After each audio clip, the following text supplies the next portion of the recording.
बचपन से लेकर हमारी मृत्यु तक हमारे साथ जो कुछ भी गलत घटनाएं घटती हैं, जो कुछ भी गलत होता है, वो सब बातें हमारे हृदय पटल पर छप जाती हैं। वो हमें हमेशा याद रहती हैं। हम इन्हें चाहकर भी भुला नहीं सकते। लेकिन जब भी हमारे साथ कोई और नई घटना घटती है या फिर हमारे साथ कुछ गलत होता है, तो हम अपने आप से ये ज़रूर कहते हैं कि हमारी तो किस्मत ही ख़राब थी, हमने तो पूरी कोशिश की थी, या फिर हमारा तो कोई दोष ही नहीं था। और जब हमारी किस्मत ही ख़राब है तो हम कर ही कह सकते हैं। अगर आप भी यही सोचते हैं और यही मानते हैं तो आज की ये कहानी आपके लिए ही है। बहुत समय पहले की बात है।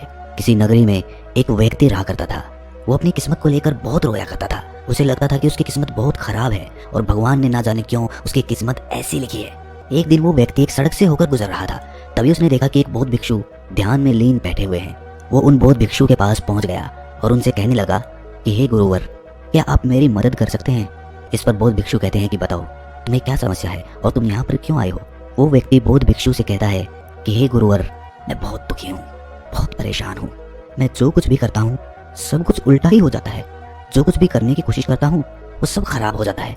मेरे हाथों द्वारा किया हुआ हर काम पूरी तरह से बिगड़ जाता है। फिर चाहे मैं उस काम को कितनी भी अच्छी तरह से क्यों ना कर लूँ, कितना भी मन लगाकर क्यों ना करूँ, लेकिन वो काम कभी भी सफल नहीं हो पाता। मेरी किस्मत मेरा साथ ही नहीं देती है। और मैं आज इसीलिए आपके पास आया हूँ। मैंने सुना है कि आप सभी समस्याओं का समाधान कर देते हैं, तो आज आप मेरी समस्या का समाधान कर दीजिए। मेरी इस फूटी किस्मत का कोई उपाय बताइए। मेरी किस्मत इतनी खराब क्यों है? क्या आप मेरी इस फूटी किस्मत का इलाज कर सकते हैं? इसे ठीक कर सकते हैं? वो बौद्ध भिक्षु उस आदमी की सारी बातें ध्यानपूर्वक सुन रहे थे और फिर वो बौद्ध भिक्षु उस व्यक्ति से कहते हैं, फूटी किस्मत, कहाँ है तुम्हारी फूटी किस्मत? और तुम्हें कैसे पता कि तुम्हारी किस्मत फूटी हुई है? इसका जवाब देते हुए वो आदमी बौद्ध भिक्षु से कहता है, अगर मेरे हाथों से कोई काम बन ही नहीं रहा है, मैं जिस काम को भी हाथ लगाता हूँ वो सारा काम बिगड़ जाता है। फिर मैं चाहे कितनी भी मेहनत क्यों ना कर लूँ, मैं चाहे कुछ भी कर लूँ, मैं किसी भी कार्य में सफल नहीं हो पाता। तो इसका क्या अर्थ हुआ? क्या मेरी किस्मत फूटी हुई नहीं है? जब मैं पैदा हुआ तो मेरे माता पिता गुजर गए। पास के ही एक अनाथ आश्रम ने मुझे गोद ले लिया था। मेरा पालन पोषण वहीं पर हुआ और जब मैं बड़ा हो गया तो मुझे एक लड़की से प्रेम हो गया, लेकिन उस लड़की ने भी मुझे धोखा दे दिया। उस लड़की ने किसी और से विवाह कर लिया। ये सब देखकर मैं पूरी तरह से टूट चुका था। मेरा आत्मविश्वास पूरी तरह से बिखर चुका था। जैसे तैसे मेरे मित्रों ने मुझे संभाला। उन्होंने मुझे समझाया कि मुझे आगे बढ़ना चाहिए, मुझे इन सब चीज़ों को भूल जाना चाहिए।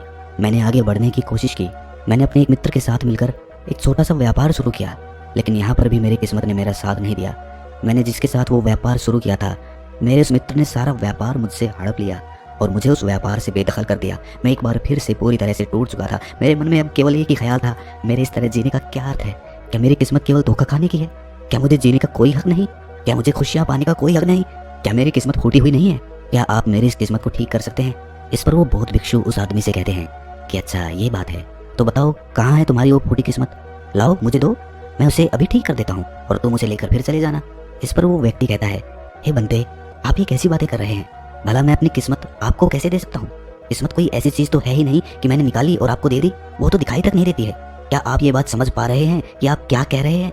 इस पर उस बौद्ध भिक्षु ने कहा, जब तुम्हें किस्मत दिखाई ही नहीं देती और ना तुम इसे लेकर के घूम सकते हो, तो फिर तुम्हें कैसे पता कि तुम्हारी किस्मत फूटी हुई है? फिर तुम्हें कैसे पता कि तुम्हारी किस्मत खराब है? इस पर वो व्यक्ति कहता है, हे गुरुवर, मेरे साथ सब कुछ हो चुका है, मेरा सब कुछ बर्बाद हो चुका है। उसके बाद भी आप ये कह रहे हैं कि मेरी किस्मत खराब नहीं है? मेरे साथ कभी भी कुछ भी अच्छा नहीं होता। मैं जो कार्य करने जाता हूँ सब कुछ गड़बड़ हो जाता है। अगर मेरी किस्मत सही होती तो मेरे सारे कार्य सफल होते, मुझे अपने व्यापार में भी धोखा नहीं मिलता। तो क्या आपको ये नहीं लगता कि मेरी किस्मत खराब है? इस पर वो बौद्ध भिक्षु उस आदमी से कहते हैं, बंदे, मुझे तो तुम बिल्कुल ही ठीक नजर आते हो। तुम्हारा हाथ पैर पूरा शरीर पूरी तरह से स्वस्थ नजर आ रहा है। तुम अभी भी ठीक हो, चल फिर रहे हो, जीवन जी रहे हो, सांस ले रहे हो और तुम अभी तक मरे भी नहीं हो। तो फिर तुम्हारी किस्मत कैसे खराब हो सकती है? यदि तुम्हारी किस्मत खराब होती तो तुम बीमार होते, या फिर तुम्हारे शरीर का कोई अंग पूरी तरह से काम नहीं कर रहा होता, या फिर तुम्हारे शरीर का कोई अंग होता ही नहीं, या फिर हो सकता है कि तुम मृत्यु को भी प्राप्त हो जाते। लेकिन जहाँ तक मैं देख पा रहा हूँ ऐसा तो कुछ भी नहीं है। फिर तुम कैसे कह सकते हो कि तुम्हारी किस्मत खराब है? इस बार वो व्यक्ति झल्लाकर बौद्ध भिक्षु से कहता है, हे गुरुवर, लग रहा है आपको मेरी बात समझ में नहीं आ रही है। मैंने आज तक जो भी कार्य करे हैं, उन सभी कार्यों में जो भी पूंजी मैंने लगाई है वो सब कुछ डूब चुकी है, नष्ट हो चुकी है। और उसके बाद मैंने जो कर्जा लिया था उस कर्जे का पहाड़ मेरे ऊपर है। सारे कर्जदार मेरे घर खड़े रहते हैं कर्जा लेने के लिए और मुझे धमकियां देते रहते हैं। उन सभी ने मिलकर मेरा घर मुझसे छीन लिया क्योंकि मैं उनका पैसा उन्हें वापस नहीं लौटा सका। और इतना ही नहीं, वो लोग अभी भी मेरे पीछे पड़े हुए हैं कि मैं उनका पैसा लौटा दूं। लेकिन जिस व्यापार में मैंने वो पैसे लगाए थे वो व्यापार तो किसी और ने हड़प लिया। और जब मैं अपने उस मित्र से पैसे मांगता हूँ तो वो भी मुझे पैसे देने से इनकार कर देता है। अब बताइए मैं उनका कर्जा कैसे लौटाऊं? मैं भला कहाँ जाऊँ? अब मेरे पास तो कोई घर भी नहीं बचा, तो फिर इन हालातों में मैं ये कैसे कह सकता हूँ कि मेरी किस्मत सही है। इस पर वो बौद्ध भिक्षु उस व्यक्ति से कहते हैं कि अच्छा ये बात है, इसका मतलब कि समस्या बहुत गंभीर है। तभी वो व्यक्ति कहता है हाँ बिल्कुल सही, अब आपने बिल्कुल सही समझा है। मैं इस समय बहुत ही दुखी हूँ, मैं अपने जीवन के बहुत बुरे दौर से गुजर रहा हूँ और मेरी हालत अब मेरे काबू में नहीं है। अब आप ही मेरा आखिरी सहारा है, कृपया करके मुझे कोई उपाय बताइए। पर वो बौद्ध भिक्षु उस व्यक्ति से फिर कहता है कि ये तो अच्छी बात है कि तुम जीवित हो और तुम्हारी किस्मत अच्छी है कि तुम अपने इन हालातों का सामना करने के लिए जी रहे हो और तुम अपने इस जीवन की समस्याओं का हल भी कर सकते हो। इस पर वो व्यक्ति दुखी मन से कहता है कि हे गुरुवर, लगता है अभी भी आप मेरी बात समझ नहीं पाए। इस पर वो बौद्ध भिक्षु उस व्यक्ति से कहता है कि नहीं, मैं तुम्हारी बात को अच्छी तरह से समझ चुका हूँ, लेकिन तुम मेरी बातों को नहीं समझ पा रहे हो। इतना कहकर वो बौद्ध भिक्षु उस व्यक्ति का हाथ पकड़कर एक नदी के किनारे ले जाते हैं और उस आदमी से कहते हैं कि बनते, इस नदी को ध्यान से देखो, तुम्हें क्या दिखाई दे रहा है। वो आदमी कहता है कि नदी जोरों से बह रही है, इसका बहाव बहुत तेज है। तब वो बौद्ध भिक्षु उस आदमी से कहते हैं कि यदि मैं किसी पेड़ का एक पत्ता इस नदी में गिरा दूं तो वो किस दिशा में बहता हुआ जाएगा। वो आदमी कहता है कि हे गुरुवर, जिस दिशा में नदी बह रही है ठीक उसी दिशा में वो पत्ता भी चला जाएगा। तब वो बौद्ध भिक्षु उस आदमी से कहते हैं कि बिल्कुल सही कहा है तुमने, अब बताओ मुझे कि इस पत्ते की किस्मत किसके हाथों में है। इस पर वो आदमी कहता है हे गुरुवर, उस पत्ते की किस्मत इस नदी के हाथों में है, वो जहाँ चाहे इसे बहा कर ले जा सकती है क्योंकि इसका बहाव बहुत तेज है। तब वो बौद्ध भिक्षु मुस्कुराते हुए उस आदमी से कहते हैं और मान लो कि वो पत्ता सिर्फ मेरे हाथों में ही है और मैं चाहे उसे नदी में फेंकूं या ना फेंकूं, तो बताओ उस पत्ते की किस्मत क्या होगी। इसका जवाब देते हुए वो आदमी कहता है कि इस हिसाब से तो पत्ते की किस्मत आपके हाथों में हुई, आप चाहे तो उसे नदी में फेंक सकते हैं या फिर आप चाहें तो उस पत्ते को कहीं और भी फेंक सकते हैं। इस पर वो बौद्ध भिक्षु मुस्कुराकर उस आदमी से कहते हैं इस पत्ते की किस्मत ना तो नदी के हाथों में है और ना ही मेरे, क्योंकि मैं चाहे कितनी भी कोशिश कर लूं, यदि एक पत्ता किसी वृक्ष से टूट चुका है तो वो आज नहीं तो कल सूख ही जाएगा। जब तक वो पत्ता किसी पेड़ से जुड़ा हुआ है तब तक उसे भोजन मिल रहा है, ऊर्जा मिल रही है, लेकिन जैसे ही वो पत्ता पेड़ से अलग हो जाता है तो उसे ये सब मिलना बंद हो जाता है। तो अब बताओ उसकी किस्मत अच्छी है या बुरी। तब वो आदमी कहता है कि हे गुरुवर, ऐसे तो उसकी किस्मत बुरी ही है, क्योंकि पेड़ पर रहने पर उसे भोजन और ऊर्जा दोनों ही मिल रहे थे, इस कारण से वो फल फूल रहा था, लेकिन पेड़ से अलग होने के बाद उसे वो भोजन और ऊर्जा प्राप्त नहीं होगी। तभी वो बौद्ध भिक्षु एक डाली से एक पत्ते को तोड़कर कहता है ये पत्ता मेरे हाथ में है और ये अभी तक सूखा भी नहीं है, इसके अंदर अभी भी ऊर्जा है, भोजन है जिससे वो अभी भी कुछ कर सकता है, इसमें अभी भी जीवन बाकी है।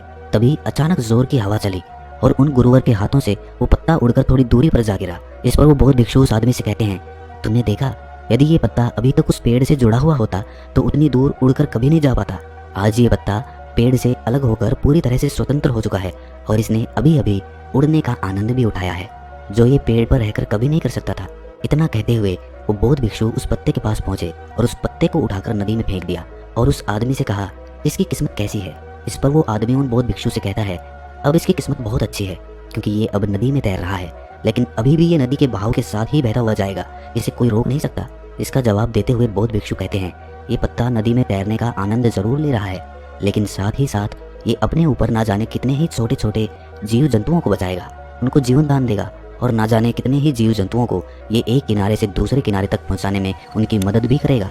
इसके बाद वो बौद्ध भिक्षु फिर से उस आदमी से पूछते हैं कि अब बताओ पत्ते की किस्मत कैसी है। तो वो आदमी कहता है कि हे गुरुवर, अब तो इसकी किस्मत बहुत अच्छी है, क्योंकि ये किसी के काम आ रहा है और ये किसी का जीवन भी बचा रहा है, इसीलिए इसकी किस्मत तो बहुत अच्छी हो गई। पर मेरी किस्मत वो कैसे अच्छी होगी, ये तो आपने कुछ बताया ही नहीं। तब वो बौद्ध भिक्षु उस आदमी से कहते हैं कि मान लो कि तुम्हें इस नदी को पार करना है और तुम नदी में उतरते हो, तो पहले तुम मुझे ये बताओ कि तुम किस दिशा में अच्छी तरह से तैर सकोगे।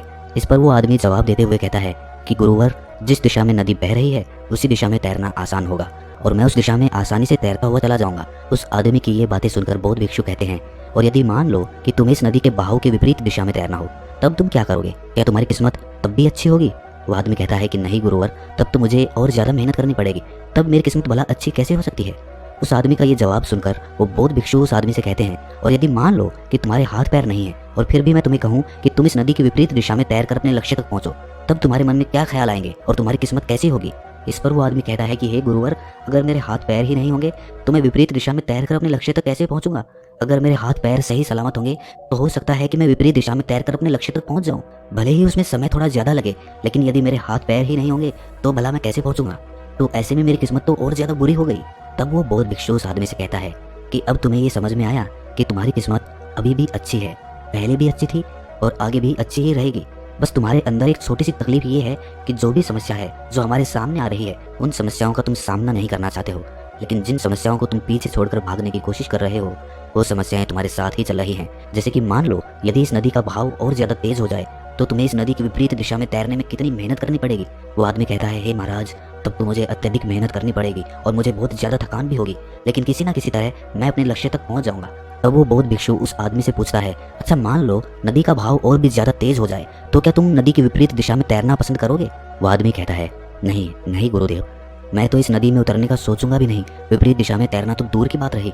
आखिर में अपनी सभी बातों का निचोड़ निकालते हुए वो बौद्ध भिक्षु उस आदमी से कहते हैं कि ठीक उसी प्रकार जब हमारे जीवन में अत्यधिक कठिनाई या अत्यधिक परेशानियां आती हैं जो नदी के तेज बहाव की तरह होती है, और जब हमें ये घेर लेती है तो हमें कुछ भी समझ नहीं आता और हम इनसे भागने की कोशिश करते रहते हैं। हम इनका सामना कभी करना ही नहीं चाहते। लेकिन तुम्हें ये ध्यान रखना चाहिए कि जब भी तुम्हारे सामने ऐसी परिस्थिति आए कि तुम्हें लगे कि तुम्हारे हाथों में कुछ नहीं है, तब तुम्हें नदी की दिशा में बहकर अपने लिए एक सुरक्षित स्थान खोजना चाहिए, क्योंकि उस समय तुम्हारा ध्यान केवल अपनी रक्षा पर होना चाहिए, क्योंकि जिसकी रक्षा तुम्हें करनी है वो है तुम्हारा जीवन। यदि तुम्हारा जीवन तुम्हारे साथ रहेगा तो आज नहीं तो कल ये तेज बहाव जरूर शांत हो जाएगा, और नदी का बहाव भी हमेशा के लिए एक जैसा नहीं रहेगा, उसे आज नहीं तो कल थमना ही पड़ेगा। और जब नदी का बहाव कम हो जाएगा तब तुम चाहो तो नदी की विपरीत दिशा में तैर सकते हो और फिर तुम जैसा चाहो वैसा मुकाम हासिल कर सकते हो।